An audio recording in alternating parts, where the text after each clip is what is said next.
Hello, welcome. Dr. Sushma Singh this side. Today in Unit 16, India, we are going to start this lecture with the topic ICT Revolution in India. The new millennium ushered in the world of greater interconnectivity with greater flow of data and information and shrinking time and national boundaries. The force behind this rapid transformation is revolutionary changes in information and communication technologies (ICTs). The digital economy of India at the beginning of the 21st century was marked by an explosion in the cellular phone market. A boom is outsourcing, study internet growth, media convergence, and growth in rural ICT initiatives. In India, ICT revenues rose from $150 million in 1990 to $4 billion in 1999. The global outsourcing market is worth more than $100 billion. With over 185 Fortune 500 companies outsourcing software requirements to India. India currently has 1,250 companies exporting ICT software. Government of India is also taking special initiatives to encourage ICT revolution among the people.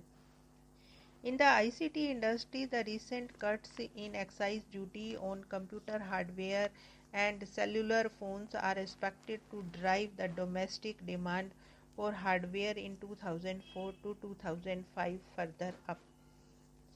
A number of high-profile events have focused in the importance of bringing the fruits of ICT revolution to a wider user base, especially in rural areas where most of the India's population lives.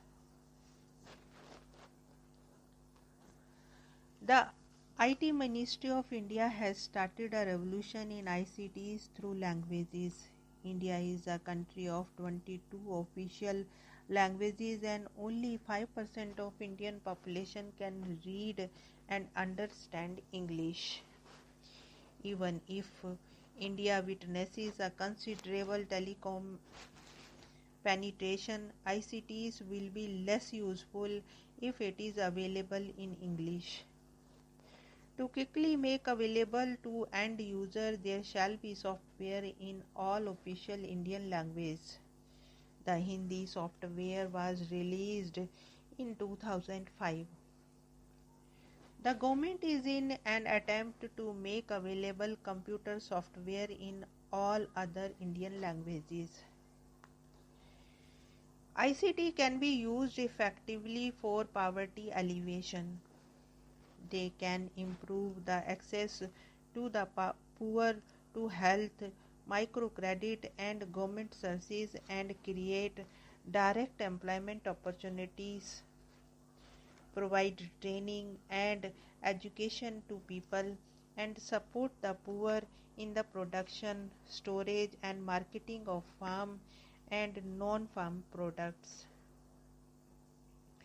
ICT can also facilitate the generation and exchange of community-based information and stimulate the establishment of small and medium-sized enterprises. It can break barriers to knowledge by providing demand-driven information and services to the rural poor. There are many pro-poor ICT initiatives in India aimed primarily at improving the availability of market and other information for livelihood improvement. For example, Information Village research project run by the Center for Research in Sustainable Agriculture and Rural Development of the MS Swaminathan Research Foundation in Chennai. Tamil Nadu provides through a telecenter the facility for public access to telecommunications and information services like health, education, market data, technology, and livelihood to a disadvantaged community. The foundation's telecenters provide rural farmers with data on agricultural practices, the cost and availability of farm input, health and life insurance, welfare opportunities, and other useful information. E-commerce has also found a niche in some rural areas in India. Electronic commerce or e-commerce involves the sale and purchases of goods or services over computer mediated networks, particularly the internet. Such goods and services may be ordered from anywhere in the globe. For example, one village in Tamil Nadu which excels in making traditional cotton saris and other garments sells its product to buyers all over the world through a website operated by a US based NGO called People Link. Telecenter services in Pondicherry have encouraged villagers to utilize their considerable knowledge in local herbs for the establishment of the herb processing center. Using the services of the telecenter, the villagers have learned how to package and market the herbs. The new information and communication technologies are widely used for promoting education and higher learning in India. The internet currently hosts thousands of distance learning and training programs on virtually any conceivable subject. IGNOU, for example, offers many academic programs through internet. Also, it has widely integrated new ICT into its day-to-day functioning, such as the admission procedures, publication of results, library facilities, etc. India still has a long way to go in making ICTs widely available to its population.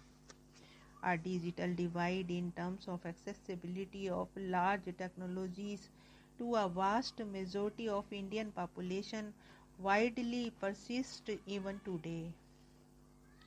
The digital divide is persistent in terms of the geographical location, educational attainment, income divide, skill attainment, etc. To a large extent, ICT penetration in India has occurred in urban areas only.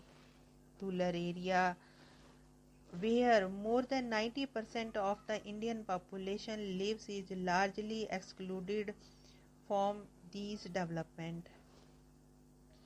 There are also various other social factors such as caste, religion, and class which still rule the Indian social structure, facilitating the existence of inequalities in the society, and this in turn reflects in the ICT induced development as well.